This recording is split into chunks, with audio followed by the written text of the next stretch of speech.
Estudo do livro de Apocalipse. Eu vou dar continuidade ao estudo do livro de Apocalipse.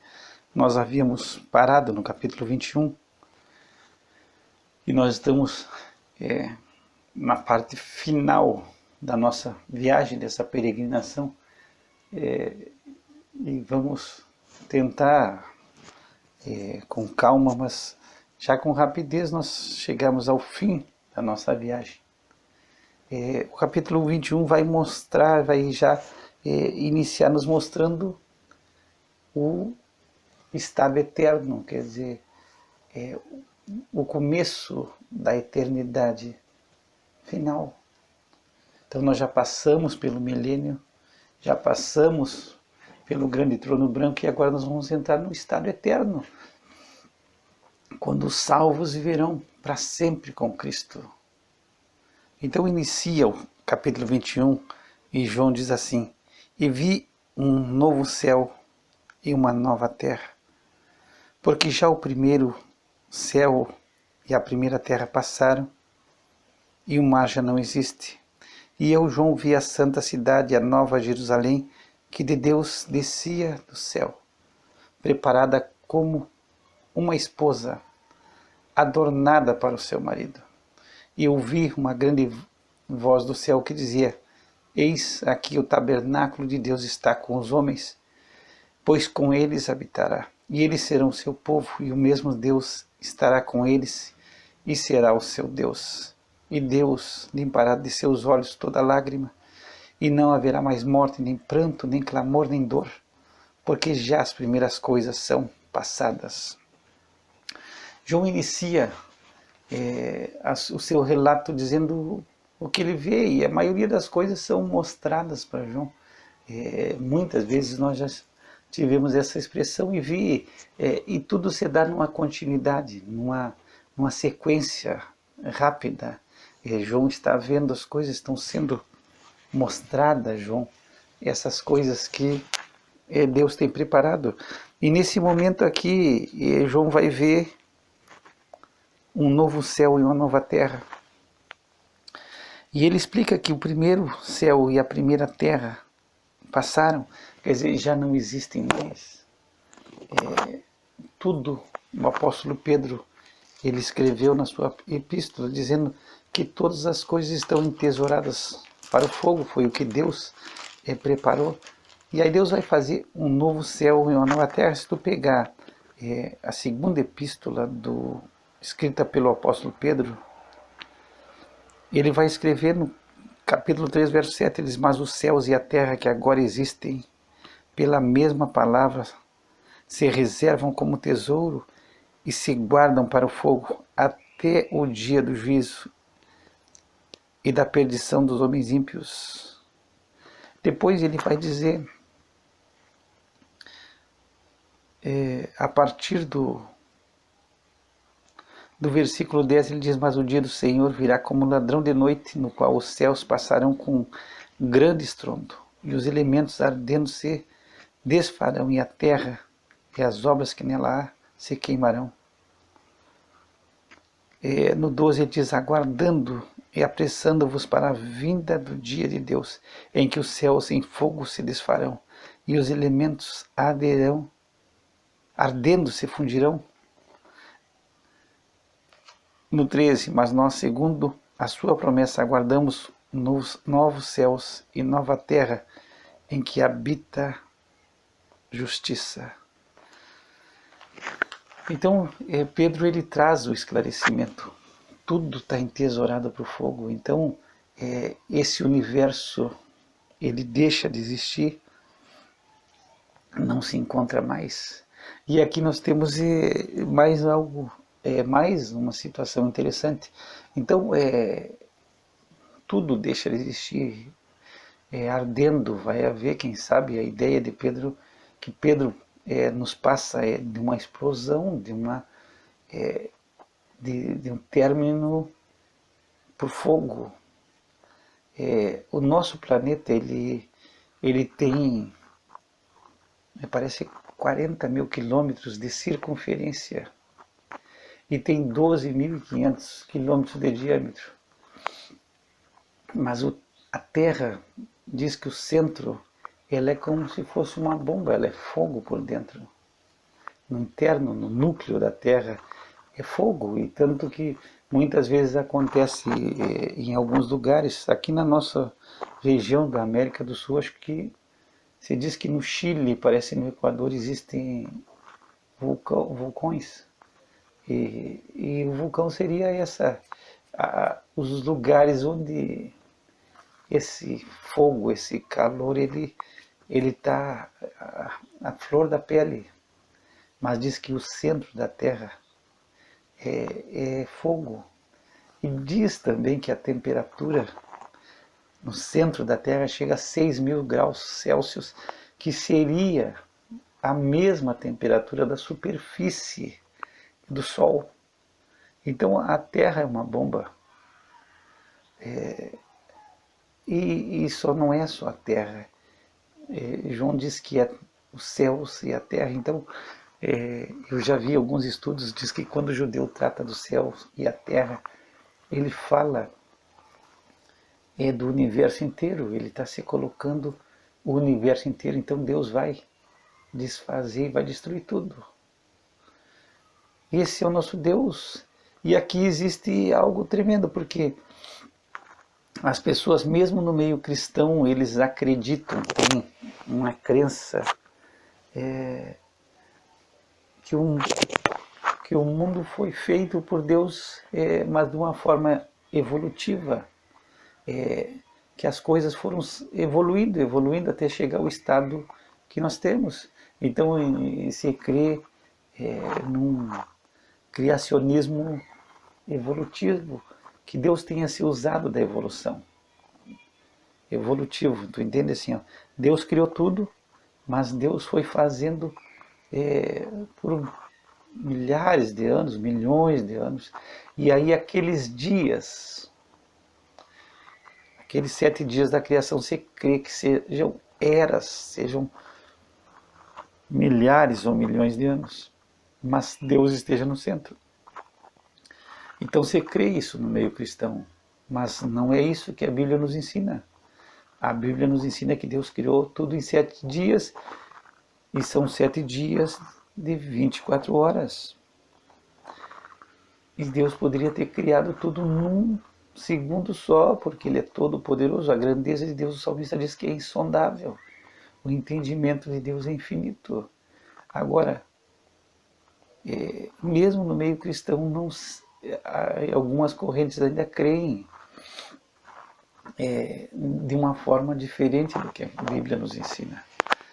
E então Deus teria criado tudo de uma forma evolutiva, esperando eras inteiras, milhares de anos, para que passasse para outra fase, e não é assim que a Bíblia nos ensina.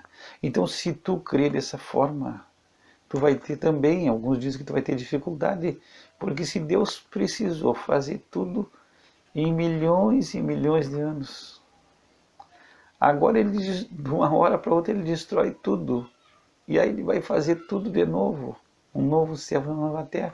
Então tu vai ter dificuldade, porque aí também vai ter que ser milhões e milhões de anos para Deus criar tudo de novo. Então a crença verdadeira e bíblica é que Deus criou tudo em 7 dias. E existem coisas tremendas, porque se tu imaginar, Deus criou o homem no 6º dia, e os animais. E no 7º dia Deus descansou. Bom, se são eras, como você crê, ou milhões de anos, então imagina quando é que Adão pecou. Adão pecou no dia do descanso de Deus, ou ele pecou no 6º dia, quando ele foi criado, e Deus descansou depois que Adão pecou. Que Adão pecou. Então não tem uma lógica, são dias de 24 horas. Imagina, se são eras, quantos anos Adão tinha quando gerou Sete? A Bíblia já nos fala. Ele tinha, e eu vou pegar aqui rapidamente, vamos pegar só para te ver, só para nós tirar essa dúvida.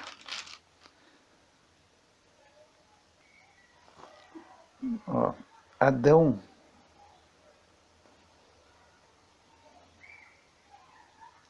no capítulo 5, no verso 3 diz: E Adão viveu 130 anos e gerou um filho à sua semelhança, conforme a sua imagem, e pôs-lhe o nome de Sete. Então, 130 anos tinha já Adão quando ele gerou Sete. E Adão foi criado no sexto dia.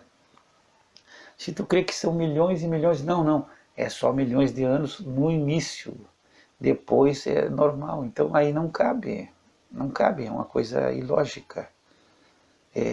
Depois que Deus fundou, criou o mundo e o universo, aí os dias foram normais. Então aí é difícil. A crença correta bíblica é um dia, tarde e noite. E aqui é interessante, que eu não sei se você sabe, mas o dia judeu começa às 6 horas da tarde. E por quê? Porque não é como o nosso dia, mas é por causa da criação.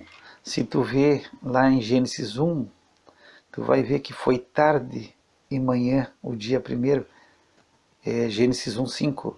Então o dia judeu começa pela tarde, começa de tarde, às 6 horas da tarde. Mas é um dia bíblico, por quê? Porque a Bíblia ensina que foi tarde e manhã o primeiro dia. Então, tarde, começou o dia pela tarde e terminou pela manhã, como o dia judeu. Isso aí é só a fim de conhecimento. Então, João vê um novo céu e uma nova terra. E não demorou milhões e milhões de anos para Deus criar tudo de novo. Deus destruiu tudo de um momento para outro, porque Ele é o Criador. E aqui mostra a supremacia, a soberania, a glória de Deus. Tudo Ele fez para a sua glória. O homem é salvo para a glória de Deus, é para mostrar a glória de Deus, a majestade de Deus, a grandeza de Deus. E Deus criou tudo, tudo, tudo. E a gente fica olhando, por que Deus fez esse universo tão extenso, tão maravilhoso? É para a sua glória, para manifestar a sua glória nos céus e na terra. E aí os céus vão manifestar a glória de Deus. É isso que o salmista diz: os céus manifestam a glória de Deus e o firmamento anuncia a obra das suas mãos. Então é para manifestar a sua grandiosidade. E quando o homem olha tudo e vê a imensidão do universo, ele tem que ficar pasmado diante de um Deus grandioso e glorioso. E aí, de uma hora para outra, ele que é o Criador, ele é o dono, e o homem fica trabalhando e tentando salvar o planeta e fazendo de tudo, como se o planeta fosse dele. E aí Deus, que é o Criador e é o mantenedor, Hebreus diz que o nosso amado Senhor Jesus Cristo, tu pega no capítulo 1 de Hebreus, ele mantém tudo pela palavra do seu poder. Pega Hebreus, é interessante. Hebreus 1:2, o qual, sendo o resplendor da sua glória, expressa imagem da sua pessoa, sustentando todas as coisas pela palavra do seu poder. Então, Cristo sustenta, nosso amado Senhor Jesus Cristo, ele sustenta tudo pela sua palavra. Tudo é de Deus, e o homem fica abismado, porque o homem faz de tudo. Não, vamos salvar o nosso planeta como se estivesse na nossa condição e na nossa força. Eu sei que nós temos que fazermos a nossa parte, temos que fazer. Deus nos deu o planeta, Deus nos deu a condição, e nós temos que cuidar e zelar a nossa casa, mas nós não temos em nós esse poder de manter, e em nós não existe, vamos salvar o planeta. Esse planeta não foi nos entregue, mas é de Deus, e Deus vai destruir tudo, e é assim, de uma forma simples, de uma hora para outra, Deus destrói todas as coisas. E aí João diz que ele viu um novo céu, uma nova terra. Aqui é interessante também, porque esse novo céu e nova terra, alguns estudiosos dizem, não quer dizer que seja diferente do que nós temos. não quer dizer que vai ser algo diferente. Não é porque é novo que é diferente. É tudo novo, é tudo limpo, é tudo puro, é tudo transformado. Mas não quer dizer que exista diferença. Pode ser, alguns estudiosos dizem que pode ser bastante semelhante ao que nós temos hoje e não algo diferente. Então é novo, não sei se tu entendeu, é novo, mas não quer dizer que seja diferente, e sim um universo semelhante ao que nós temos hoje, mas é puro, limpo, sem qualquer problema da queda do homem. É interessante porque a criação toda foi afetada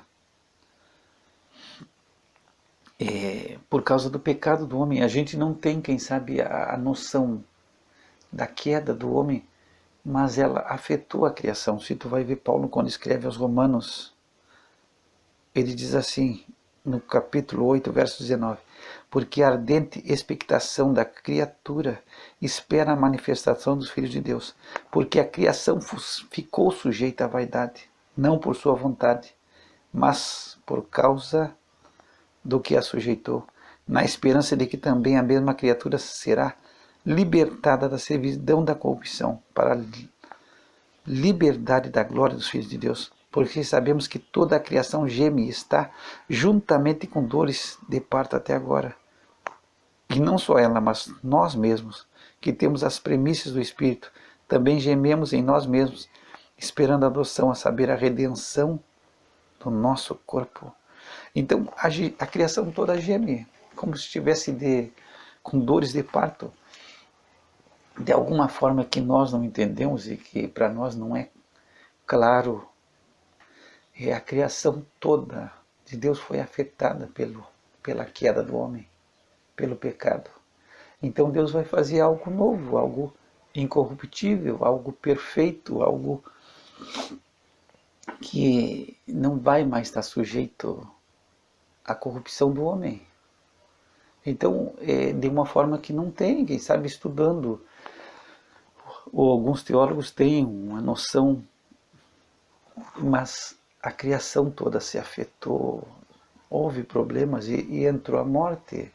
E quem sabe entrou o envelhecimento, depois que o homem pecou, entrou a morte, as coisas começaram a envelhecer, começaram a morrer, e agora Deus, ele desfaz tudo, e ele faz tudo novo, e aí não vai mais ter morte. Nós vamos entrar depois, no verso 4, não tem mais morte, então as coisas vão voltar ao seu estado original.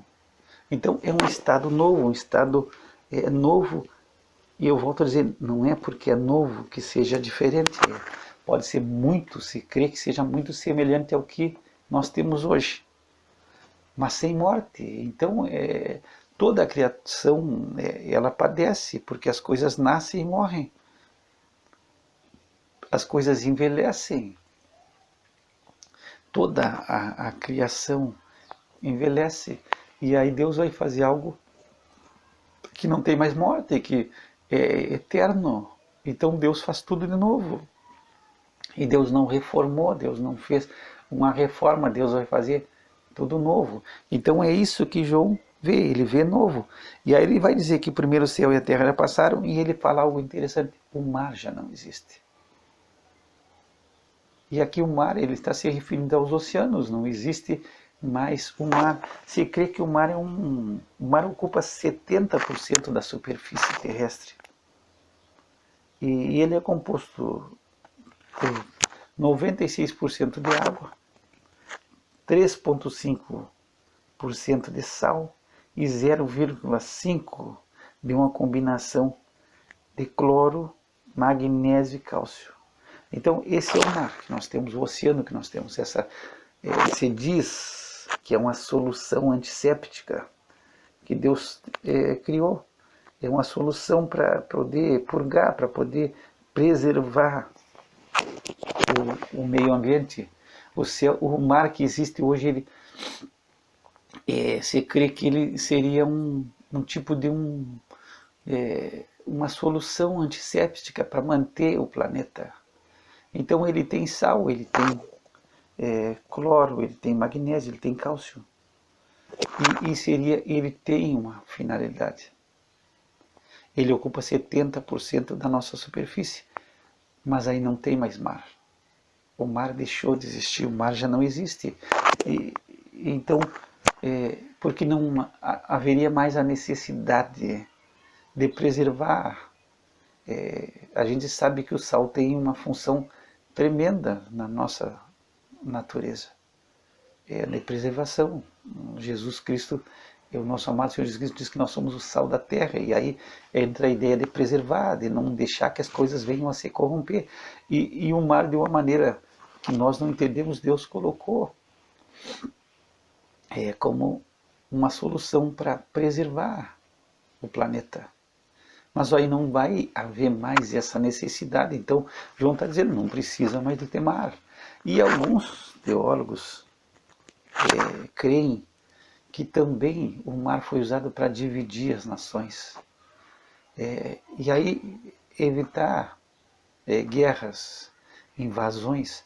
Então foi uma maneira de trazer estabilidade também para o planeta, até para dividir os povos nessa divisão e para evitar as dominações. Existe um teólogo, pastor americano, o nome dele é Donald Ray Barnhausen, e ele diz que numa metáfora, num sentido que a gente vai entender de figura de linguagem, o mar significou a rebelião dos povos. A divisão é uma metáfora, divisão e rebelião. Mas isso numa figura de linguagem, essa rebelião do homem, então já não existe mais. E não existe mais rebelião aqui, não existe mais fronteira, não vai haver mais divisão, vai haver paz. Pedro diz que um novo céu em que habita a justiça. Em que habita justiça. Então nós vamos ter justiça plena. É um estado eterno de Deus. E o mar já não tem essa necessidade de existir, essa divisão, e de Deus fazer essa separação do planeta, das nações. Então as nações não vão ter, e os povos não vão ter mais essa divisão. Então é algo claro. Alguns não quer dizer que não vai haver água. Não, a água vai ter, porque se tu pegar no capítulo 22 diz que havia um rio puro de água da vida que procede do trono de Deus. Então, se não quer dizer de nenhuma forma que não vai haver água, que está dizendo que não vai haver oceano. Quem sabe existam grandes lagos, e se diz em estudos, e o pastor Stephen Davis, ele diz no seu estudo do Apocalipse que, quem sabe, existam grandes lagos, e os animais e os seres que habitam no mar seriam adaptados a uma água doce. Mas a crença é que o oceano não vai haver mais, mas poderia haver grandes lagoas, grandes lagos em que os animais habitariam. E aí não deixaria de existir os animais que habitam no mar, habitariam nessa água. Agora, água vai haver, tem rio, tem água, tem lagoa. Vai ter normal. Agora, uma coisa que a Bíblia é clara é que o mar já não vai existir. E aí João diz que vê a santa cidade, a nova Jerusalém, que de Deus descia do céu, preparada como uma esposa adornada para o seu marido. E aqui é interessante, João está vendo uma nova cidade, vê a santa cidade, perdão, é a nova Jerusalém. E aí de Deus ela desce do céu. Está descendo do céu, ela desce. E aí a nova Jerusalém ela vai se localizar sobre a terra. E ela vem com uma preparada como uma esposa adornada para o seu marido. E aqui essa palavra preparada do grego é cosmeos, cosmel, e cosmel é da onde vem a sua palavra cosméticos, é cosmel, é cosmético, essa preparada, ela está adornada, ela está embelezada, e ela vem descendo, é a santa cidade. E aí são as coisas interessantes, ele viu o novo céu, viu a nova terra, e do céu, ela desce do céu. É de Deus, ela desce do céu. E essa cidade é interessante porque tem coisas que a Bíblia não nos mostra, não nos traz com clareza. E são, para nós, são mistérios. Jesus disse, eu vou preparar lugar. Se tu pega João, no capítulo 14, Jesus disse, eu vou preparar lugar. Na casa de meu pai tem muitas moradas e eu estou preparando. E aí depois ele disse, quando eu for, eu vou voltar. E ele é essa cidade. E aqui é a nova Jerusalém. É a santa cidade que desce do céu. E Jesus está dizendo, olha, eu vou preparar. E ela é imensa. Mas Jesus ele falou, olha, na casa de meu pai tem muitas moradas, e se não fosse assim eu teria dito. E aí tu pega o capítulo 14. Então, essas são a nossa morada eterna, a Santa Jerusalém. E interessante assim, eu vendo aqui no livro de Hebreus, vamos pegar aqui Hebreus, no capítulo 11, no verso 9, fala sobre Abraão. E aí é uma coisa que, se tu lê o Gênesis, tu não conhece, mas o autor e os Hebreus, ele sabia. O Espírito Santo revela para ele algo interessante. Ele diz assim, que Abraão pela fé habitou na terra da promessa como em terra alheia, morando em cabanas com Isaque e Jacó, herdeiros com ele da mesma promessa, porque esperava a cidade que tem fundamentos, do qual o artífice e construtor é Deus. Então, Abraão, de uma forma que nós não entendemos, mas o Espírito de Deus, ele revela a Abraão que tem uma cidade preparada. E ele habita em cabanas. E de uma forma que eu estou te dizendo que nós não entendemos. Ele está esperando uma cidade que desce do céu. E essa cidade, o autor aos Hebreus diz, essa cidade tem fundamentos e o artífice e construtor é Deus. Agora, como Abraão sabia dessa cidade? Como Abraão sabia da eternidade? E por que o autor do livro de Gênesis, que é Moisés, não nos contou? É uma coisa que fica um mistério. Nós não sabíamos.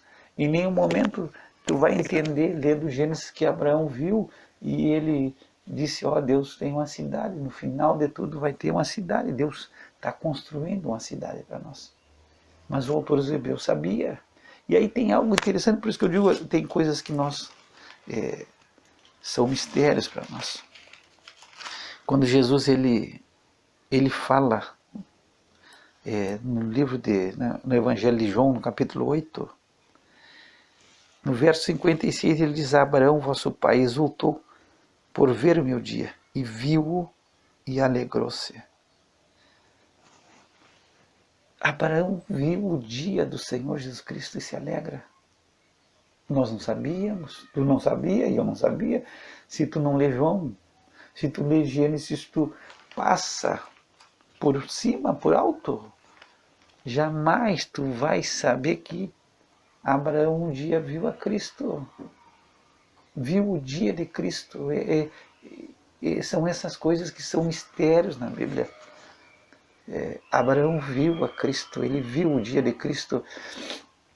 O autor dos Hebreus também declara que no capítulo 11, se não me falha a memória, eu vou voltar aqui, e é algo assim que é intrigante, eu fico intrigado, porque ele fala que Deixa eu pegar aqui já.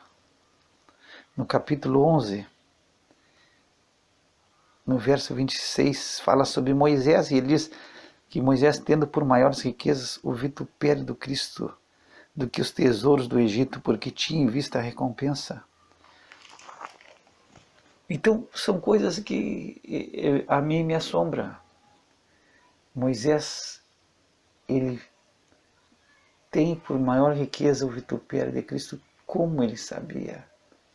Então, aí entra, no meu entendimento, entra algo que o apóstolo Paulo escreve aos Coríntios, na sua segunda carta, no capítulo 12, pega 2 Coríntios 12,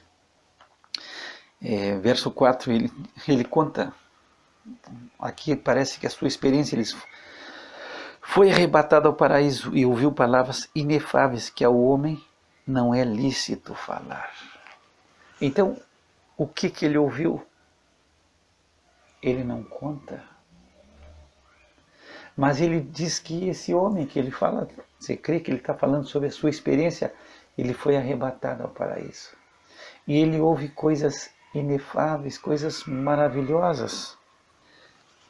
Mas ele só não é permitido contar para ninguém, é para ouvir e guardar.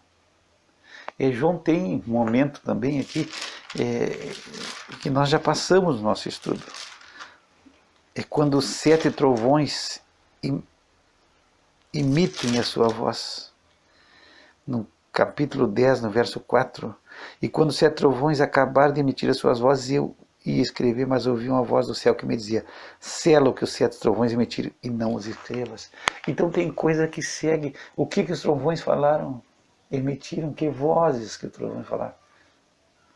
O Senhor disse: sela e não escreve, não é para falar. João ouviu. Então tem coisas que são ainda mistérios para nós. E essa nova cidade, nós estamos descobrindo aqui em João, mas Abraão já conhecia. Abraão já sabia e já esperava. Abraão já tinha visto o dia de Cristo. Moisés já tinha noção, mas ele não diz nada.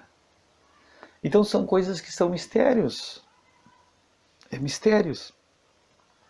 Paulo viu coisas e ele só, não é permitido. Eu ouvi, mas eu não posso falar nada, eu tenho que ficar quieto. Ele não revela. Então é algo maravilhoso, é algo extraordinário, é algo que Deus tem guardado para nós. É uma surpresa. É uma surpresa que Deus tem para nós, essa nova cidade. E João vai começar a relatar, mas ela está descendo do céu e é uma santa cidade. E ela vem descendo de Deus do céu. E ela é preparada e adornada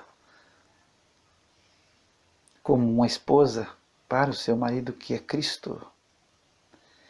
E aí nós vamos ver que agora, nós vamos continuar no próximo áudio, que agora Deus vai habitar com os homens. Está descendo do céu. Então o céu vem para a terra. A habitação de Deus vai estar descendo e Deus vai habitar com os homens. Então é algo, surpresa, é algo, quem sabe seja essas coisas inefáveis que Paulo escreve, são coisas que nós não podemos compreender. Então eu leio aqui, eu estudo, estou estudando, eu estudo, e ainda tem coisas que eu me maravilho, que eu não compreendo. E eu sei que eu não vou conseguir transmitir tudo, porque tem coisas que eu não estou entendendo, que a gente não vai conseguir compreender, e mesmo que nós vamos acabar o estudo do Apocalipse e nós vamos ficar com, quem sabe, com mais dúvida que nós tínhamos quando iniciamos o estudo. E eu espero que Deus se desperte isso, que tu busque, que Deus te revele pela sua palavra as coisas ainda. Mas é uma surpresa, e Deus agora, Deus vai habitar com o homem. E é algo tremendo, nós vamos ir para o próximo áudio, porque no milênio, Cristo, ele habita, e ele reina desde Jerusalém. Mas ainda tem tabernáculo, tem templo, Conforme Ezequiel escreveu, me parece no capítulo 48, existe ainda um templo humano, um templo. O templo ainda existe. Mas agora não tem templo, agora o céu desce à terra. Antes não. É Cristo, ele desce e ele habita entre nós, mas agora o céu desce e aí o céu vai estar na terra. E é isso que nós vamos ver no próximo áudio. Pai, nós te damos graça pela tua palavra. São coisas que nós não compreendemos. Diz a tua palavra que as coisas reveladas pertencem a nós, aos nossos filhos, mas as coisas encobertas pertencem a ti, ao nosso Deus. E nós te damos glória. Abre os nossos olhos para nós, para que nós possamos compreender e contemplar a tua glória. E a tua majestade é através dos céus de todo esse universo infinito. E tu é maior que o universo. Nós te damos glória em Cristo Jesus. Que o Senhor te abençoe e te guarde, que o Senhor faça resplandecer sobre ti o seu rosto e tenha misericórdia de ti. Que o Senhor levante seu rosto sobre ti e te dê a paz, graça e paz da parte de Deus nosso Pai e do Senhor Jesus Cristo.